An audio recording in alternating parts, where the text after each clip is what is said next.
pagi, salam sejahtera untuk kita semua. Perkenalkan, nama saya Agnes Alfionita, SE SHMM. Saya merupakan dosen jurusan Manajemen Fakultas Ekonomi Bisnis Universitas Riau dengan NIDN 0018109204. Pada kesempatan ini, izinkan saya menyampaikan pernyataan diri dosen dalam unjuk kerja Tridharma Perguruan Tinggi atau PDD UKTPT pada bidang pengajaran. Tujuan pemaparan ini adalah untuk menjadi salah satu syarat dalam penilaian sertifikasi dosen tahun 2025. Bidang keahlian saya adalah manajemen pemasaran. Pada kesempatan ini, saya akan menjelaskan salah satu mata kuliah yang saya ampu, yaitu manajemen pemasaran. Mata kuliah ini merupakan mata kuliah wajib yang diampu oleh mahasiswa pada semester 3 dengan bobot 3 SKS. Pada mata kuliah ini, mahasiswa akan mempelajari tentang teori, pengertian, dan ruang lingkup dari manajemen pemasaran secara komprehensif. Adapun capaian pembelajaran pada mata kuliah ini atau yang bisa kita singkat CPMK adalah: pertama, mahasiswa mampu menguraikan mengenai pengertian dan konsep dasar pemasaran melalui literatur terkait dalam bentuk diskusi dan presentasi yang baik. Kedua, mahasiswa mampu menguraikan mengenai wawasan pemasaran melalui bacaan literatur terkait dengan rinci. Ketiga, mahasiswa mampu menguraikan mengenai cara terhubung dengan pelanggan melalui diskusi kelompok dengan baik. Keempat, mahasiswa mampu mengonsepkan cara membangun brand yang kuat melalui diskusi kelompok dengan baik. Kelima, mahasiswa mampu menguraikan mengenai creating value melalui bacaan literatur terkait dengan baik. Keenam, mahasiswa mampu menguraikan mengenai delivering value melalui literatur terkait dengan baik. Ketujuh, mahasiswa mampu menguraikan mengenai communicating value melalui literatur terkait dengan baik. Dan yang terakhir, kedelapan adalah mahasiswa mampu menguraikan mengenai pengelolaan pemasaran holistik secara jangka panjang melalui literatur terkait dengan baik. Adapun topik perkuliahan pada mata kuliah ini adalah: pertama, mengenai gambaran umum manajemen pemasaran. Kedua, prediksi permintaan dan riset pemasaran. Ketiga, hubungan loyalitas jangka panjang. Keempat, pasar konsumen, pasar bisnis, dan pasar global. Kelima, segmen dan sasaran pasar. Keenam, brand positioning dan brand equity. Ketujuh, persaingan dan pertumbuhan usaha. Kedelapan, strategi produk dan managing service. Kesembilan, strategi harga. Kesepuluh, pengelolaan integrated marketing channel. Kesebelas, pengelolaan retail, grosir, dan logistik. Ke-12, pengelolaan komunikasi massa, periklanan, promosi penjualan, event, dan hubungan masyarakat. Ke-13, pengelolaan komunikasi digital online, media sosial, dan seluler. Terakhir, ke-14, pengelolaan organisasi pemasaran holistik. Sistem dan metode pembelajaran menggunakan metode pendekatan Student Learning Center dengan model ceramah, diskusi, tanya jawab, dan studi kasus. Perkuliahan ini akan dilaksanakan dengan metode blended learning, yaitu secara daring dan luring. Teknik pembelajaran yang saya gunakan pada mata kuliah ini adalah dengan delivery, interaction, and assessment. Pertama, pada delivery saya akan menyampaikan mata kuliah dengan metode ceramah, di mana saya akan menyampaikan metode secara verbal kepada mahasiswa yang bersumber dari referensi utama dan pendukung untuk setiap materi perkuliahan saya, dan juga saya akan membuat slide presentasi bahan ajar dan modul yang interaktif untuk setiap materi pembelajaran dan dilanjutkan dengan metode diskusi bersama mahasiswa. Yang kedua, pada metode interaction, saya akan memberikan kesempatan kepada mahasiswa untuk bertanya dan mengemukakan pendapat serta menjawab isu-isu terkini yang relevan dengan materi pembelajaran. Hal ini dilakukan agar terdapat feedback dan interaksi dua arah. Kemudian selanjutnya pada metode asesmen, saya akan menilai mahasiswa menggunakan bobot penilaian, di mana bobot penilaian ini sudah disepakati bersama pada setiap awal kuliah, di mana harapannya adalah mahasiswa mengetahui apa yang dinilai dari dirinya di dalam proses perkuliahan yang saya ampu. Adapun bobot perkuliahan atau bobot penilaian yaitu persepsi 10%, partisipasi 15%, project 40%, UTS 15%, UAS 20%. Metode asesmen yang saya gunakan berupa presentasi, tes tertulis, dan studi kasus. Berikut akan saya paparkan video pengajaran mata kuliah manajemen pemasaran dengan materi brand positioning dan brand equity.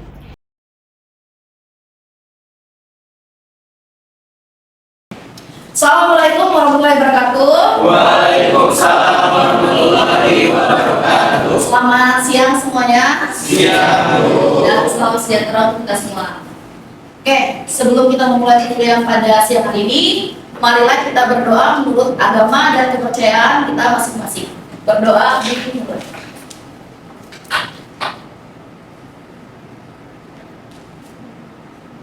Berdoa selesai. Oke, gimana kabarnya nih? Luar biasa. Happy ya? Happy. Ini kalau masuk kelas saya itu harus happy dulu. Iya. Gak boleh sedih. Nah, jadi handphonenya disimpan dulu dan kita mulai fokus. Ya, udah siap semuanya? Udah ready ya? Oke. Hari ini pertemuan kita yang ke-6 ya. Nah, sebelum masuk ke pertemuan yang ke-6 ini, saya akan sedikit mereview nih pertemuan ke-5 minggu lalu tentang apa? Segmenting dan targeting. Ada yang masih ingat segmenting? Ma'am, Oke. segmenting dalam konteks pemasaran yaitu adalah sebuah proses membagi pasar yang luas dan heterogen berdasarkan kelompok-kelompok kecil yang tertentu. Nah, gunanya adalah untuk menyusun strategi perusahaan yang lebih efektif. Oke, thank you Lihati atas jawabannya. Karena saya udah mereview pertemuan minggu lalu ke-5, sekarang kita masuk ke pertemuan ke-6. Bisa dibaca, yang bisa baca? Apa ini? Brand positioning dan brand equity. Saya mau tanya nih, rata-rata kan di sini anak kos ya. Kalau misalnya malam-malam lapar, pengen makan mie, ingatnya apa sih? Ada yang suka ini, Indomie nih ya? Suka. Ya, Indomie ya. Kenapa sih kira-kira kalau misalnya kalian lagi pengen Indomie tuh pengen makan mie gitu ya, pasti ingatnya Indomie. Nah, jadi dengan masuk ke pertemuan hari ini, kalian akan tahu apa sih sebabnya sebenarnya ketika kita lagi craving ya, pengen makan mie di kosan, malam-malam lapar gitu ya, hujan-hujan, males keluar, itu pasti ingatnya Indomie. Nggak ingatnya mie sedap ya? Nggak ya, padahal sebenarnya kan yang dimakan tuh mie sedap ya, tapi kan tetap termention itu Indomie. Oke, gitu ya. Dan sesuai juga dengan sub CPMK pada materi pada hari ini adalah bagaimana mahasiswa itu mampu menelaah brand positioning dan brand equity secara baik sesuai dengan literatur yang ada. Gitu ya guys. Oke, kita lanjut ya ke materinya. Di sini dilihat ya, brand positioning dan brand equity. Ada yang pernah tahu nggak apa sih brand positioning? Brand itu apa? Merek. Positioning? Posisi, ya penempatan gitu kan. Nah, jadi kalau menurut literatur yang ada, brand positioning adalah tindakan merancang penawaran dan citra perusahaan akan mendapat tempat yang khusus di dalam benak konsumen. Nah, di dalam brand positioning itu ada 3 jenis strategi. Nah, ini biasanya berlaku untuk perusahaan. Yang pertama ada convenience based positioning. Jadi di sini adalah jenis strategi yang dilakukan dengan memfokuskan kenyamanan suatu produk. Ingat dulu kan waktu COVID ya. COVID itu era new normal. Semua kehidupan masyarakat itu berubah. Kita yang biasanya ketemu offline, ketemu cipika-cipiki, salam-salam gitu kan. Nah, sekarang tuh udah berubah. Pakai medianya itu Zoom. Nah, hype banget ya waktu itu ya. Zoom itu semuanya orang mau tugas pakai Zoom, rapat pakai Zoom, pertemuan pakai Zoom, nikah tuh pakai Zoom. Waktu itu kan, gitu. Jadi itu strategi yang pertama. Strategi yang kedua adalah price based positioning. Nah, ini perusahaan menawarkan produk mereka itu mengenai permainan harga, di mana mereka masuk ke segmen itu masuk menggunakan harga. Nah, kalau tadi kenyamanan, ini dia bermainnya dengan harga. Nah, agar apa? Agar dia bisa bersaing dengan kompetitornya. Mayoritas orang seperti yang di pertemuan kelima kita bahas segmen pengelompokan pasar ya. Tiap produsen itu pasti mengelompokkan segmennya. Ada yang menengah ke bawah, menengah ke atas, atau yang middle. Nah, gitu. Terakhir, strateginya adalah quality based positioning. Nah, ini dia positioningnya itu menggunakan kualitas. Nah, kalau manfaat brand positioning, ada yang bisa bantu saya baca mungkin? Bagus? Dalam manfaat dari brand positioning, yang pertama mendorong perusahaan untuk menganalisis kompetitornya. Yang kedua, meningkatkan logistik dari harga. Yang ketiga, perusahaan dapat menentukan kualitas dan juga harga produk yang sesuai. Dan yang keempat, efektif untuk melayani aspirasi dan kebutuhan pelanggan. Oke, jadi teman-teman udah mendengarkan ya dan melihat PowerPoint-nya bagaimana manfaat dari positioning itu sendiri. Nah, tentunya manfaat ini juga akan berdampak positif kepada perusahaan. Adanya pelanggan, adanya konsumen yang baru, pelanggan potensial, pelanggan yang loyal, kemudian juga kita tuh lebih terkenal daripada kompetitornya. Nah, sering ya dengar kadang produk itu sebenarnya dia nggak terlalu bagus ya, tapi dia tuh punya pelanggan setia. Nah, padahal sebenarnya lebih banyak yang sama kualitasnya dan harganya lebih murah, tapi kok nggak ada pelanggan. Nah, gitu. Jadi menjual produk itu bukan hanya masalah HPP, harga pokok penjualan, tapi bagaimana kita menjual brand. Gitu, ya teman-teman. Oke, kita lanjut ya. Nah, ada strategi membangun brand positioning yang baik. Pertama, mengenali posisi brand. Jadi kita harus tahu nih, brand kita itu di mana sih? Kalau misalnya kita jualnya produk makanan, anak-anak, nggak mungkin kan kita iklannya orang dewasa, ya kan? Atau film jumbo, yang baru kan itu ternyanyi ya lagunya ya. Nah, sampai anak saya pun itu nyanyi itu tiap hari gitu. Karena memang brand positioningnya bagus, ya. Nah, seperti itu. Kemudian yang kedua ada melakukan riset kompetitor, jelas ya. Tiap perusahaan itu dia punya R&D, research and development-nya. Jadi bagaimana kompetitor bergerak, itu dia harus mengikuti laginya. Atau bahkan dia harus lebih cepat daripada si kompetitor. Tiga, membuat unique selling membuat unique selling promotion. Nah, jadi ini harga yang unik. Dia menjualnya bagaimana sih? Atau bisa misalnya kalau Blewan beli rinso dapatnya super pel, kan? Ibu-ibu tuh tertarik, awalnya nggak mau beli rinso kayak saya ya, jadi mau beli rinso karena dapat super pel, lumayan kan?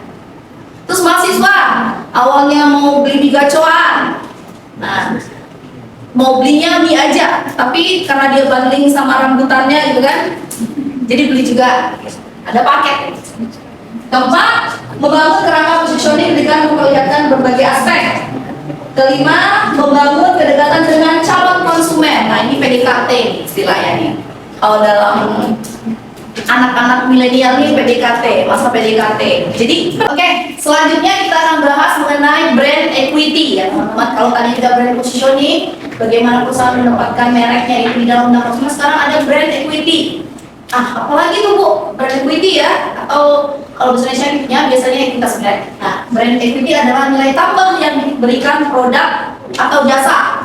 Kalau menurut Ciptono, pakar manajemen pemasaran, menegaskan bahwa brand equity adalah rangkaian yang mencakup aset maupun sejumlah kewajiban terkait aspek-aspek branding. Saya mau tanya sama kalian ya, kalau mau minum soft drink misalnya gitu, ada Coca-Cola nih, sama Cola, kalian lebih pilih mana? Coca-Cola kan? Ya. Kenapa sih? Harganya sama, harganya lebih murah, kemudian rasanya sama. Kenapa? Karena pasti ada nilai tambah kan, and value. Nah, itulah ekuitasnya. Nah, jadi orang ingatnya kalau mau minum soft drink itu Coca-Cola. Dan Coca-Cola ini makin bagus ya teman-teman. Jadi sekarang dia udah punya nama. Nah ini namanya Bagas. Bagas ada namanya macam-macam. Terus ada lagi yang cewek, Farah. Ada nama Bagas di sini. Kalau ada gratis. Nggak ada ya? Iya, apa? Bagus. Oh Bagas. Bagas. Bagus. Oh iya, oh gratis. Terus ini ada Farah. Jadi dia unik ya teman-teman ya. Jadi dia makin memperkuat brand dia, ekuitas merek dia. Karena apa? Pertama kalian ingatnya kalau soft drink itu minumnya Coca-Cola, ya kan? Ditambah lagi dia punya nama. Jadi makin kuat ekuitas mereknya itu makin kuat. Nah besok saya request namanya Agnes. Iya kan? Itu kan dia harus menerima loh. Ini kan kita konsumen, pelanggan. Dia harus bersedia menerima advice, saran. Nah, tapi dia bagus. Jadi saya lihat tadi ada namanya Ali. Tadi ada namanya Reva, nggak ada nama Reva. Nanti kali request ya Pak.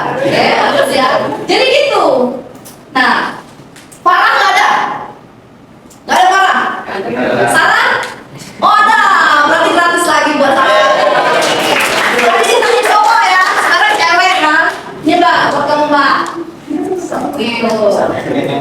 Jadi makin banyak bahas produk, makin banyak hadiah di kelas 12 ya. Gitu ya. Jadi biar happy mahasiswanya. Ilmu dapat, bahagia dapat. Tidak ada dusta di antara kita. Tidak ada dendam ya.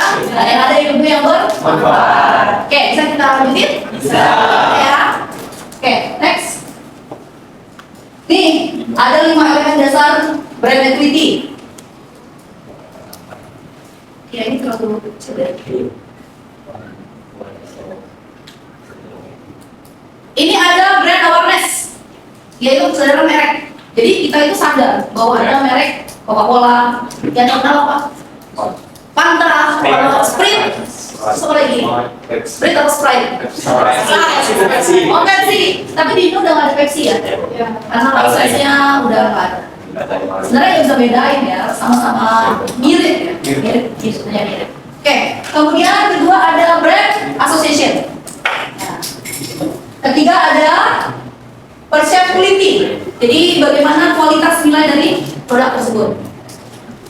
Kemudian ada juga namanya brand loyalty, loyalitas merek. Jadi kalau misalnya orang, jangan heran ya, kalau misalnya beli baju pengennya Uniqlo terus gitu. Karena dia loyal. Ada mungkin teman kamu kalau pakai sampo Rejoice terus gitu. Nah, karena dia loyal. Nah, tapi membuat konsumen loyal itu juga nggak gampang. Harus ada relationship pada konsumen. Oke? Yang terakhir, yang kelima ada proprietary brand asset. Nah, itu teman-teman. Jadi ada 5 elemen yang ada di brand equity. Manfaat brand equity: mempunyai daya saing yang kuat dan memperoleh loyalitas. Nah, daya saing itu apa sih? Dia mampu untuk bertahan dengan kompetitor. Kemudian loyalitas, loyal yang saya bilang tadi. Jadi dia akan beli Coca-Cola terus kalau mau soft drink. Oke. Kemudian ketiga, meningkatkan customer retention, dan yang keempat bisa melakukan diferensiasi. diferensiasi produknya beda, unik. Kemudian ada customer retention. Jadi dia menarik minat konsumen yang awalnya nggak mau jadi mau atau tambah mau. Nah, kemudian yang kelima dan 6, tak perlu cemas ketika menaikkan harga dan menaikkan presentasi eksistensi perusahaan. Jadi kalau orang udah loyal, udah tahu merek, kenaikan harga yang diberikan perusahaan itu nggak masalah, don't worry. Selama itu masih oke, kualitasnya masih bagus gitu, dan aspek lainnya pun juga oke, seperti itu. Oke, udah ya. Oke, terakhir ya, berarti tentang manfaat brand equity. Setelah pemaparan materi 6 ini mengenai brand positioning dan brand equity, ada yang mau bertanya? Silakan. Bu, tadi kan ada 3 jenis strategi pemasaran brand positioning kan, yaitu convenience based positioning, price based positioning, dan quality based positioning. Nah, pertanyaan saya ini, bagi perusahaan yang orientasi bisnisnya adalah jangka panjang, strategi apa yang harus digunakan oleh perusahaan agar bisnis ini bisa sustainable? Ya, terima kasih. Tadi Ibu sudah menjelaskan bahwasannya kita harus mengerti mengenai brand positioning dan juga brand equity dalam manajemen pemasaran. Mungkin pertanyaan saya di sini fokus di brand positioning. Sebenarnya Ibu, apakah brand positioning ini pada suatu produk atau suatu merek, apakah hanya bersifat tetap atau dapat berubah-ubah di suatu saat nanti? Karena kita tahu bahwa brand positioning ini adalah strategi perusahaan untuk menempatkan produknya di hati pelanggan. Nah, pertanyaan saya begitu, bagaimana kalau misalnya kasusnya itu brand positioning ini berubah-ubah pada suatu produk atau hanya harus bersifat tetap begitu, Ibu? Terima kasih. Pertanyaan yang bagus ya teman-teman dari Mikel ya. Jadi pertanyaan Mikel, apakah brand positioning ini bisa berubah gitu ya? Kalau misalnya perusahaannya dibangun 20 tahun yang lalu, sekarang masih berdiri, apakah bisa berubah? Tentu bisa. Kita ingat ya, kita ini berada di ilmu sosial, apalagi ini di marketing ya. Marketing itu adalah ilmu yang dinamis yang berubah sesuai dengan demand si konsumen. Nah, jadi bisa banget berubah. Karena kalau kalian lihat lagi, banyak brand-brand itu yang mengubah brand mereka. Entah itu ganti nama, entah itu ganti huruf, atau ganti logo. Nah, itu sangat bisa. Karena sesuai dengan permintaan si konsumen. Dan bahkan karena apa? Karena strategi ini juga bisa berubah. Awalnya tadi dia pakai strategi price yang lebih murah, sekarang dia ingin strategi produknya ini ke kualitas yang lebih bagus. Nah, ini menyambung pertanyaan dari si Andre tadi tentang quality atau bagaimana perusahaan itu mampu bertahan brandingnya ini, apakah dia tetap pilih price atau bagaimana gitu ya Bu? Nah, jawabannya adalah kalau mau bertahan quality. Karena yang perlu kalian ingat teman-teman, segmen menengah ke bawah pun itu sekarang mereka udah pintar. Mereka cari harga murah tapi kualitas bagus. Tahu brand Body Shop? Body Shop itu terkenal dengan green product tapi mahal. Nah, sekarang penjualan mereka sudah menurun. Karena apa? Banyak produk pesaing, contohnya seperti Avoskin. Avoskin ini adalah produk lokal dari Indonesia yang berada di Yogyakarta. Dia green product tapi harganya jangkau dibandingkan dengan Body Shop. Jadi memang laporan keuangan di Body Shop pun juga menurun. Begitu ya, Andre? Mikel? Oke, tim plus dulu buat teman. Oke, setelah materi sudah, sekarang untuk mengasah ya teman-teman daya pikir kalian terhadap materi yang kurang lebih sudah berjalan 60 menit ini, saya akan membuat kalian berpikir. Nah, saya mau beri kalian soal A dan diskusi. Di sini boleh saya kasih kalian waktu 10 menit cukup? Cukup ya? Untuk menjawab pertanyaan ini. Nah, ini ada pertanyaan. Satu jenis strategi brand positioning mana yang paling tepat digunakan untuk masuk ke segmen menengah ke bawah? Berikan contoh dan pendapat saudara. Tadi udah dibahas ya, ada berapa ada? 3. Nah, kalian pilih salah satu. Menurut kalian yang paling cocok yang mana? Oke, silakan dikerjakan teman-teman. Nanti kita diskusikan ya. Oke, udah dapat semua jawabannya teman-teman? Sekarang siapa yang mau jawab? Banyak ternyata ya. Jadi materinya ini sepertinya nyantol ya di kepala ya. Oke, saya pilih. Oh, baik ini. Senyumnya manis ya. Seperti gula Jawa. Siapa Mbak namanya? Oke, Mbak Reva, silakan. Oke, jadi menurut saya brand positioning yang bagus untuk kalangan menengah ke bawah adalah price based positioning. Karena dengan menetapkan harga atau menawarkan harga yang lebih murah, pastinya akan memberikan banyak akses kepada orang-orang dari kalangan menengah ke bawah untuk membeli produk tersebut. Misalnya di pasaran itu ada brand Lemonilo dan Indomie. Lemonilo ini menawarkan brand harga yang lebih mahal karena memang mereka fokusnya itu untuk menawarkan produk yang sehat. Sedangkan Indomie menawarkan harga yang lebih murah, dan kita tahu bahwa Indomie itu sudah ada di hati pelanggan, terutama kalangan menengah ke bawah. Jadi ini sangat cocok untuk kalangan menengah ke bawah dengan strategi price based positioning. Oke, berarti menurut Reva kalau untuk kalangan menengah ke bawah itu cocoknya pakai price ya sepertinya. Oke, bagus ya. Terus selanjutnya. Oke, thank you ma'am. Saya setuju dengan pendapat Reva tadi bahwa best positioning yang tepat untuk masyarakat golongan menengah ke bawah adalah price based positioning, karena masyarakat menengah ke bawah umumnya itu memiliki penghasilan yang pas-pasan sehingga lebih cocok bagi mereka untuk membeli barang-barang dengan harga yang lebih murah sehingga dapat menghemat pengeluaran mereka. Selanjutnya saya juga berpikir bahwa salah satu best positioning yang tepat adalah quality based positioning karena masyarakat golongan menengah ke bawah ini juga mencari produk-produk yang memiliki kualitas yang baik, sehingga karena biasanya produk yang kualitas baik ini menawarkan produk yang memiliki daya tahan lama dan awet, karena masyarakat yang golongan menengah ke bawah ini juga mencari produk-produk yang tahan lama seperti itu. Oke, berarti tadi dapat kita simpulkan sedikit ya pernyataan dari Reva dan Andre. Ada kesamaan tapi ada penambahan dari Andre, yaitu Andre setuju dengan strategi kualitas. Oke, terima kasih ya. Oke, tadi kita udah pemaparan materi, kemudian udah juga bahas soal ya. Kemudian kita akan menyimpulkan apa sih materi kita pada siang hari ini. Nah, sebelum saya memaparkan, saya mau dengar nih dari teman-teman dulu nih, kira-kira apa sih kesimpulan materi pada hari ini? Dio, boleh Dio?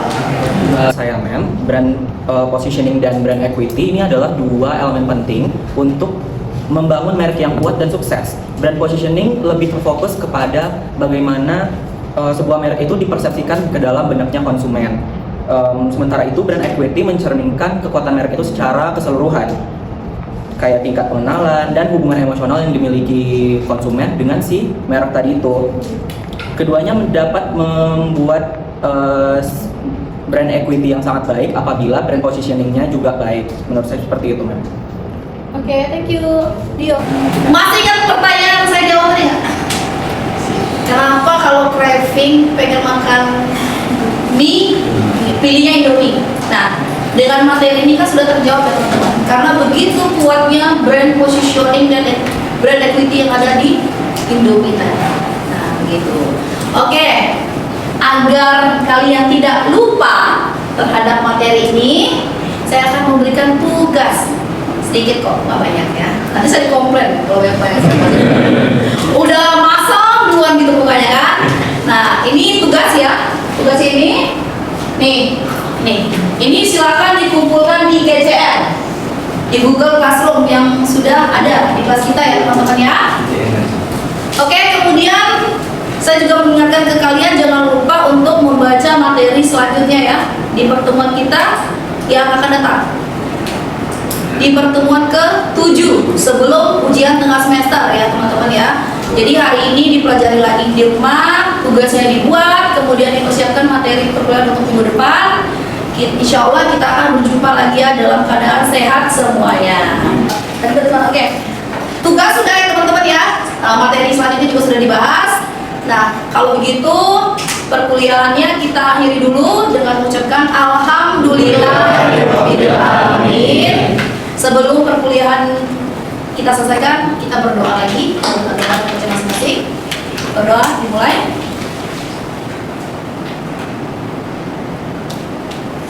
Berdoa selesai. Saya ucapkan terima kasih atas perhatian semua mahasiswa, atas atensinya, kemudian kerjasamanya yang baik pada siang hari ini. Terima kasih banyak. Mohon maaf jika ada salah kata dan perbuatan. Insya Allah kita bertemu minggu depan dengan keadaan sehat sempurna semuanya. Saya tutup dulu. Wabillahi taufiq wal hidayah. Wassalamualaikum warahmatullahi wabarakatuh. Waalaikumsalam warahmatullahi wabarakatuh. Thank you semuanya. Demikian video PDD UKT-PT untuk mata kuliah manajemen pemasaran yang saya ampu. Semoga bisa memberikan gambaran tentang mata kuliah ini. Saya ucapkan terima kasih kepada tim penilai dan panitia sertifikasi dosen tahun 2025. Assalamualaikum warahmatullahi wabarakatuh.